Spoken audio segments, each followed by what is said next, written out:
অভিনন্দন বন্দ্যোপাধ্যায়ের লেখা লোভ মাংস ছিঁড়ে ছিঁড়ে খাচ্ছে, ওই সিনটা আমরা প্লে করব, একদম ফাইনাল প্রোডাকশন সিনটাই আমরা প্লে করব। নো ড্রাই ভয়েসেস, আপনারা সবাই চোখ বন্ধ করে শুনুন, আইস ক্লোজ, নো চিটিং। তারা ছিঁড়ে খুবলে নিচ্ছে মাংস, মোটমুটিয়ে ভেঙে ফেলছে হাড়। কেউ চিবিয়ে খাচ্ছে কালিয়ার হাত, কেউ চিবিয়ে খাচ্ছে তার পা, তো কেউ পেটের নাড়ি ভুঁড়ি বার করে কোকরাশে গিলে খাচ্ছে। তাদের ধারালো জিভ পেয়ে গড়িয়ে পড়ছে কষ রক্ত। ওদিকে ঘরের দেওয়াল জুড়ে চুইয়ে পড়ছে রক্ত, চর্বি, ছেঁড়া মাংসের টুকরো, চুল। উন্মত্ত বন্য পাগল জন্তুর মতো পিশাচিনীর দল কি এক নারকীয় উল্লাসে ধীরে ধীরে ছিন্ন ভিন্ন কালিয়াকে ঢুকিয়ে নিচ্ছে তাদের নিজ নিজ শরীরে।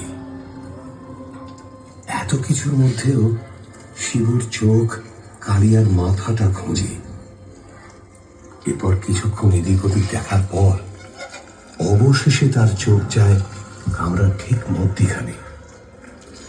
কালিয়ার মাথা, গলা, পাঁজরের কিছু অংশ আর অবশিষ্ট ভাঙা শিরদাঁড়া তখন শুধু পড়ে আছে তক্তপোষের মাঝ বরাবর দেয়ালে ঠেস দিয়ে।